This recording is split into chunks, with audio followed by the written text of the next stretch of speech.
We're entering a new chapter in the book of John, chapter 11, verses 1 through 16.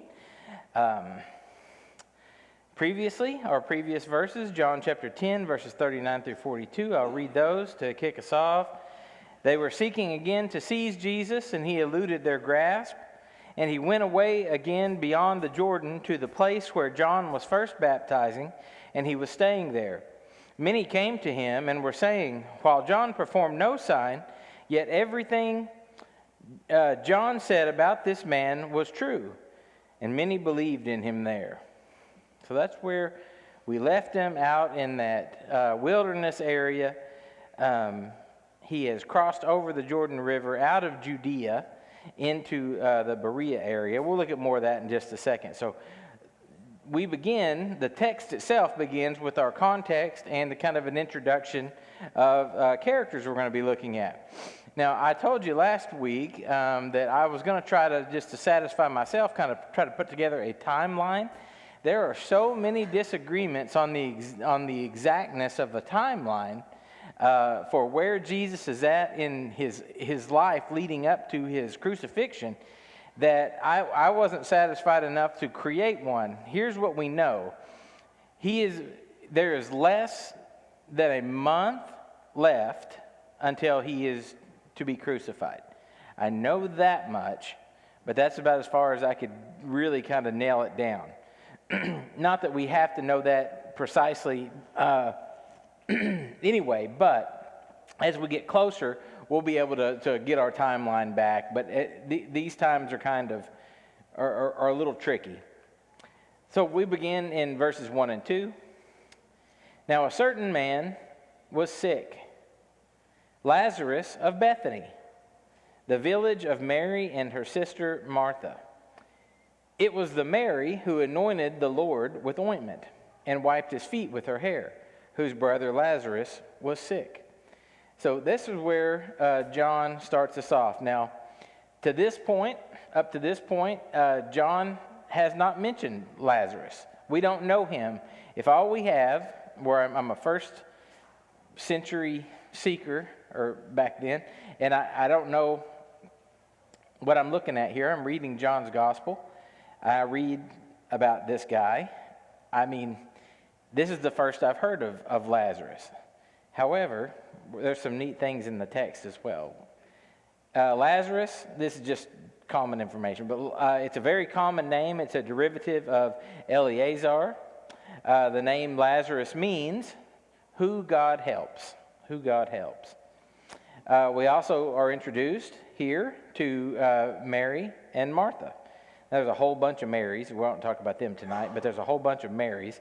Mary, the most common lady name in the time of Jesus. Well, the most common name in Israel, dating all the way back to the person who all the Marys were named after, Miriam, the sister of Moses. We hear a little bit about these same folks from Luke chapter 10, verses 38 through 42. Let me read that right quick. Now, as they were traveling along, Jesus entered a village, and a woman named Martha welcomed him into her home. She had a sister called Mary, who was seated at the Lord's feet listening to his word. But Martha was distracted with all her preparations, and she came up to him and said, "Lord, do you not care that my sister has left me to do all the serving alone? Then tell her to help me." But the Lord answered and said to her, "Martha, Martha, you are worried and bothered about so many things, but only one thing is necessary. For Mary has chosen the good part, which shall not be taken away from her." So I share that with you just to give you a little bit more information about who Mary and Martha are. Okay, I could have paraphrased that, but I might as well read it. Back to our text. John says that that Mary and Martha and Lazarus are all from Bethany. Now, there's two different Bethanys that are talked about pretty frequently in your New Testament. So here's Jerusalem, and I'm sorry that I didn't have a better map. I didn't want to create my own just for this, so this is the best one I could get. So here's Judea. This is the danger area. Here's Jerusalem, the real danger area. And here's Bethany, which was Oh, it was, somewhere between 1 and 2 miles away from Jerusalem. It was so small, and there was no distinguishing features of the little town of Bethany that archaeologists today cannot identify its precise location today. Not because there's not stuff all around the area. It was just such a small and insignificant place that there's nothing there that proves exactly where it was. But we know through some things in the text about where it was. So everyone agrees that it's real close to Jerusalem, right in this area. Now, this is where Jesus is at right now. He's over here in this area. He's in the wilderness.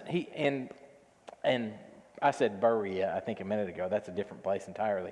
In Perea, and he's safe over there. Safe from the religious leaders of Israel anyway. So that's where he's at. But other than knowing the locations, there is a greater relevancy in knowing which Bethany is which, and that's going to come up in our story as well. And I've already hinted at it, but here's the neat thing that you may have picked up on in the text. You might read this and say, now wait a minute. If we're just now hearing about this Mary in John's gospel, why does John expect us to already know who she is? Okay, so notice John's introducing to us a new character, but look what he says in verse 2. He says, the village of Mary and her sister Martha. But then he adds this note for the reader. It was the Mary who anointed the Lord with ointment. Now, we haven't read that. It was that Mary who anointed the Lord with ointment and wiped his feet with her hair. That's in the next chapter. That hasn't happened yet. Whose brother Lazarus was sick. So, why does John expect us to know who this Mary is?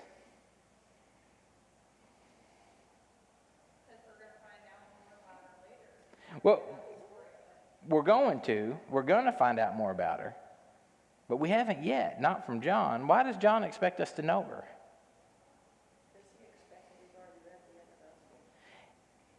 He may expect that we have read Matthew or Mark's Gospels, which were around for many, many years. I mean, they were around for decades before John wrote this. In around 90 A.D. is what's estimated where John wrote his book. John's an old man when he writes his book.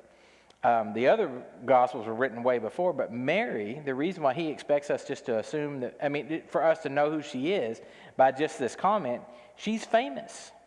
She's famous in the church, and not famous as we think of famous people, but she's well known. She's famous for being a follower of Jesus. That's what she's famous for. So that's why he says he can just make this little comment here. Now, when you think about Mary, and the reason he has to say this too is because, here coming up to the crucifixion, there's Marys everywhere. So he's just distinguishing for us which Mary is which. But don't miss the most important detail. So there's lots of details I just gave you regarding these first couple verses and stuff. But here's the most important detail. Here's what we take with us going forward. Their brother Lazarus was sick. That's the important detail that we hang on to. So you can disregard all the rest and just hang on to that. Okay, next. An unspoken request. Verses 3 through 5. So the sisters sent word to Jesus saying, Lord, behold, he whom you love is sick. But when Jesus heard this, he said, the sickness is not to end in death, but for the glory of God, so that the Son of God may be glorified by it. Now Jesus loved Martha and her sister and Lazarus. So I love this, but I want to point this out particularly here because we know we have 3 different words for love in our New Testament. When John writes here, when he records the words of Jesus and says, when they say to Jesus, he whom you love, the word love here is phileo, which we know is the love of friendship. We also call that the love of brotherly love. Your trick for always remembering that, is to remember the city of Philadelphia, which is the city of brotherly love, where that city gets its name. Now, when we go down to the last verse, verse 5 there, it says, now Jesus loved Mary and her sister and Lazarus. This love is agapao, which is a derivative of agape love, which is selfless, sacrificial, unconditional love. The love that was used to describe God's love for those who belong to Him. So we're gaining some more information regarding these folks. And also, we have some more information now. Now we know that Jesus loved these people. They weren't just people that heard about Him and had a request like other people that didn't know Him. These are followers of His, and they sent for Him. Now, when Jesus made his statement, who was He talking to? He said, so they sent word to Him, and then Jesus makes this pronouncement. He's either a messenger or a letter. I don't know. Maybe it says it, but probably a messenger. Lord, behold, he whom you love is sick. When Jesus heard this, He says, this sickness is not to end in death, but for the glory of God, so that the Son of God may be glorified by it. Now, who's He talking to? Talking to the apostles. Yeah, He's teaching His apostles, or maybe some other people around there that are following Him, some other disciples. But he's also using this as another opportunity to correct some false theology. It's the same false theology we saw back in John chapter 9. John chapter 9 and verse 3, when Jesus said, it was neither that this man sinned, nor his parents, but it was so that the works of God might be displayed in him. This is the man that the apostles asked Him, whose sin caused him to be born blind? Jesus said, none of them. And He says that about Lazarus here. He says this. He uses this as an opportunity to say the sickness isn't going to end in death, but it's for the glory of God. Just like He said in John chapter 9, his illness was so that the works of God might be displayed. John chapter 11, verse 4. Well, there it is. I had it there. I didn't have to go back to it. I forgot that I had it there. Why didn't they, now look at the messages they sent to Jesus. Lord, behold, he whom you love is sick. Why not directly request for Jesus to come or for Jesus to heal him?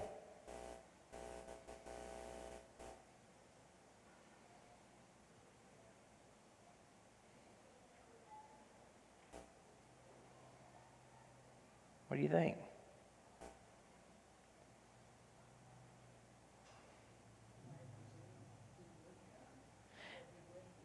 They probably presumed that he would come and that he would heal him. I mean, if they know Jesus, which it appears that they very well that they do know him, he says not only that, but he knows them, he loves them. They've probably witnessed Jesus heal lots of people that didn't follow him.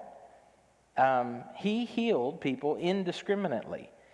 The 10 lepers that he healed. Remember, he says to those 10 lepers that he healed, one comes back and praises God and falls on his face before Jesus and praises the Lord. And Jesus says, wait a minute, wasn't there 10 of you guys healed? Where's the other 9? But he didn't say, well, I'm taking the other 9's healing away and strike them at that point. No, they were still healed, but they didn't follow him. I think they just thought, based on the Lord's character, based on what they've witnessed, all we have to do is tell him that he's sick. He'll help. But they didn't actually make the request, not in a request form. But later on, when you read, it sounds like they were disappointed that Jesus hadn't come. Oh, yeah. No, they definitely wanted him. That's what they wanted. We know that, But, but he didn't. He didn't. He had something else in mind. He did, but he had something else in mind. A sigh of relief. A sigh of relief. Verse 6. So when Jesus heard that he was sick, he then stayed 2 days longer in the place where he was. Why did I say a sigh of relief? Who breathed the sigh of relief? when Jesus didn't go?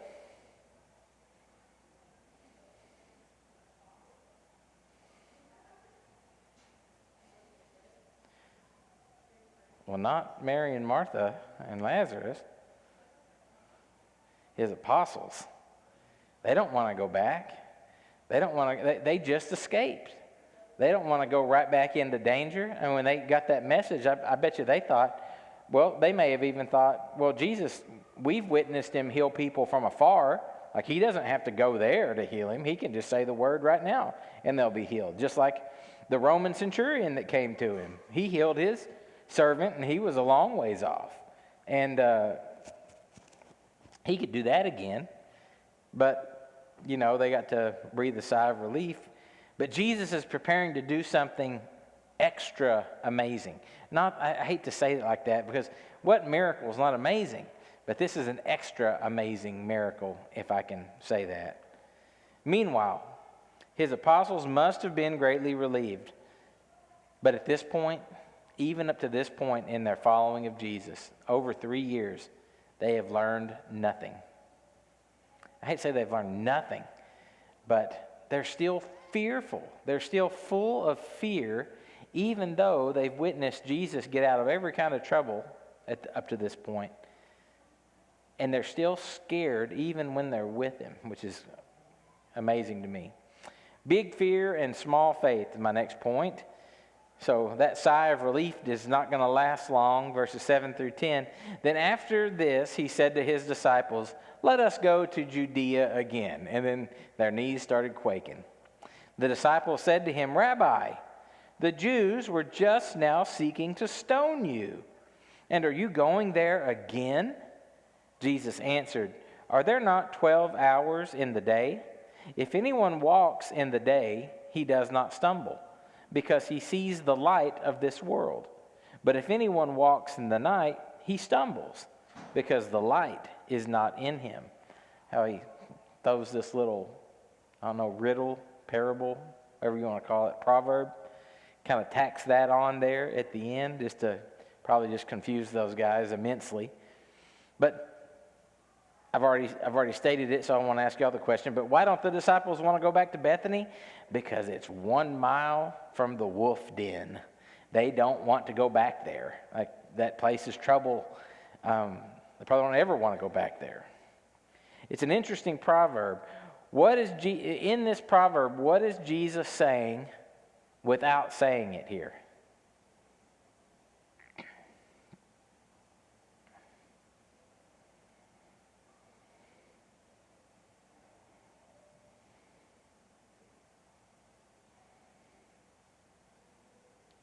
Just from a common sense standpoint, it's very straightforward as far as just reading the words. When does a hiker hike? Well, we hike during the daytime, when we can see. If you have a headlamp, you can hike a little bit at night. But if you don't, I've been certain places before like places like in Colorado, where I've wanted to keep going, where I've wanted to go further. But once the sun went down, I didn't walk at night. Why didn't I walk at night? Because when you walk in the day, you don't stumble because you have light.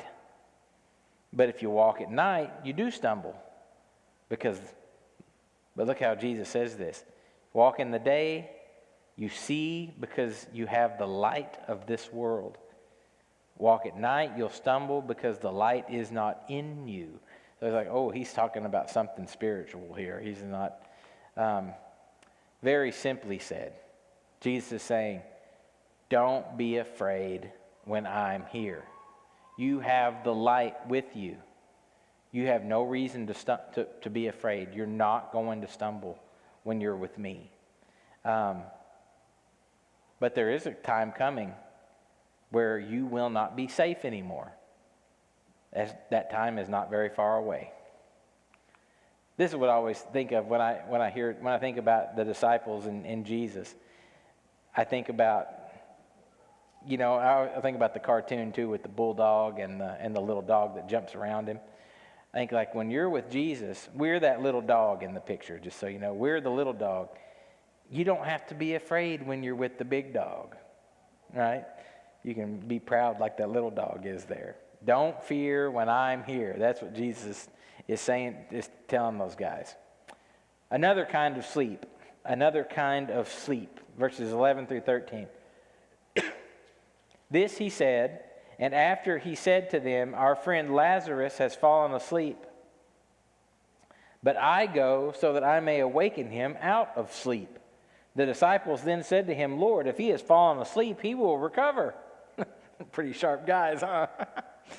He'll recover from his sleep. It's called waking up. Now, Jesus had spoken of his death, but they thought he was speaking of literal sleep.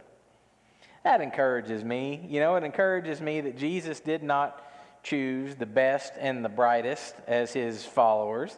He chose not only regular guys, but I think some of the guys were on the borderline of being kind of dumb. I'm not going to tell you why that encourages me. Our friend, we learn a little bit more about Lazarus here. Look what Jesus says. He doesn't say my friend. He doesn't say my follower. Look what he says. Our friend Lazarus. He's a friend of the whole bunch. This is somebody that they know well. They know these folks well. So we're given a little bit of greater insight there. And sleep. This is one of my favorite things that Jesus does and Paul does. And truly, I was saying this, I was talking to my kids about this week, and Kendall reminded me, well, hey, when you're reading the Old Testament, every time someone dies, it says, and so slept with his fathers. I was like, oh, I don't know why I didn't think about that. But yeah, it says that over and over and over too. So Jesus and Paul just got that from the Old Testament as well.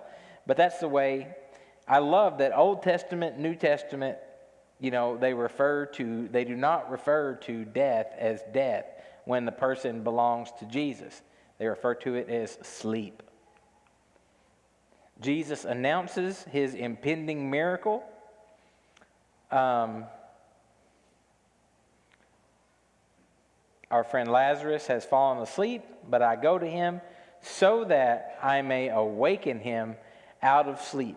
Now, they literally thought that they were going to go into a house and Jesus was going to go and just like shake him and say, wake up, buddy, or do whatever he was going to do. Or it's just a funny thing. But I wonder what was going on. I don't know, but I wonder what was going on in those guys' heads when Jesus was saying this to them. The heart of the matter, verses 14 and 15. So Jesus said to them plainly, Lazarus is dead. They needed someone to just say it straight.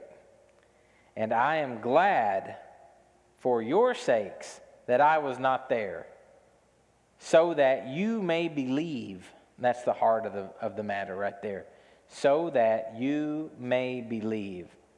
But let us go to him.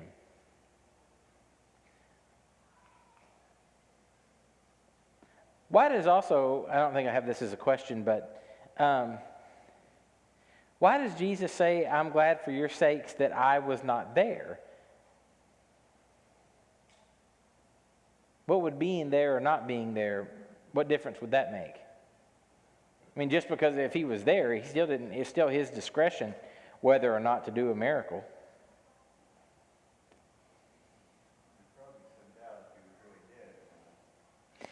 Yeah, there's probably, if he was there, there probably would have been some kind of a rumor started that this was all a scam that they cooked up. But Lazarus is going to lay dead for 4 days. And the Jews did not embalm. So they had, when a person died, they had the funeral either the same day or at the latest the next day. They got them buried fast, and they typically got them wrapped and put in the tomb. If you died early in the day, you were in the tomb before the sun went down. And they got them buried quick for all the obvious reasons. Not like the Egyptians who did everything that, who we still use the embalming techniques invented by the Egyptians today. We haven't come up really with anything better than they did back then. But the Jews did not do that. What this is also going to do, so the other heart of the matter, the first heart of the matter is he's wanting to definitively, as if he hasn't done this already, he's wanting to eliminate all doubt from his apostles' minds that he is who he is. By doing something that is just, and this isn't the first time that he's going to raise someone from the dead. He did it with Jairus' daughter, and he did it in another, I can't remember the other case, but there were 2 times before this that he raised someone from the dead. But that was a same-day situation. This is no one, and for whatever reason, no one's going to believe that 4 days later that this is going to be a possibility. But so that's one side of the coin, so that they'll believe. The other side of the coin is that when Jesus knows that when he does this particular miracle, which is his very last public miracle, public ministry miracle, there's going to be other miracles, but this is his last ministry that he does in his public ministry. But it's also going to cause the religious leaders to be at a murderous fever pitch. Doesn't that just blow your mind? That a miracle that could in no way, shape, or form be attested to anyone but God himself, and all it does within their hearts is makes them want to murder Jesus? Courageous Thomas. He usually gets called Doubting Thomas, doesn't he? Before he was Doubting Thomas, should have ended on the courageous instead of the doubting. If he would have doubted first, he would forever be known as Courageous Thomas. But since he doubted last and was courageous first, well, we forget about his courage. But we'll highlight it tonight. Courageous Thomas. Verse 16. Therefore Thomas, who is called Didymus, he's called the twin, said to his fellow disciples, "Let us also go, so that we may die with him." Now, they're scared to go back, but Thomas says, "You know what? I'll die with him. I'll die with Jesus. I'm prepared." He probably really wasn't, but I appreciate his courage. He was willing to go back and to do it anyway. It reminds me, for whatever reason, it reminds me of that scene from, I'm getting ahead of myself. Oh, I would say, let's all recognize the great bravery of Thomas, the man's man. For whatever reason, it reminds me of, have y'all ever seen that Shakespeare's rendition of Henry V? It's like the most recent one. I think it's not like really new. It's like 1989 or something like that. Anyone ever read Henry V or watch Henry V at a minimum? Man, you at least gotta watch the newest version of it. Watch the one with Kenneth Branagh, because especially when he says that great line, "We few, we happy few." As he's mustering his men to fight against the French, and they're outnumbered like 10 to 1 or something like that. And he's rallying the guys, and they're basically saying, "Let's all go make a last stand and die together," type deal. But it's such a great scene. But that's what it reminds me of. That's why I bring that up. Why it reminds me of. We few, we happy few. All right. Hey, that's what I got for you for next week. I'm sorry we didn't really get into the story, but all we had time for was those first 16 verses to introduce the story. Next week, you already know what's coming, but we have great points from next week's story, next week's lesson as the story progresses. So read ahead and check that out, and we'll see you next week for some more. We always offer an invitation for anyone who has any reason to respond. So if you have a reason to respond to the invitation tonight, then feel free to do that as we sing number 548.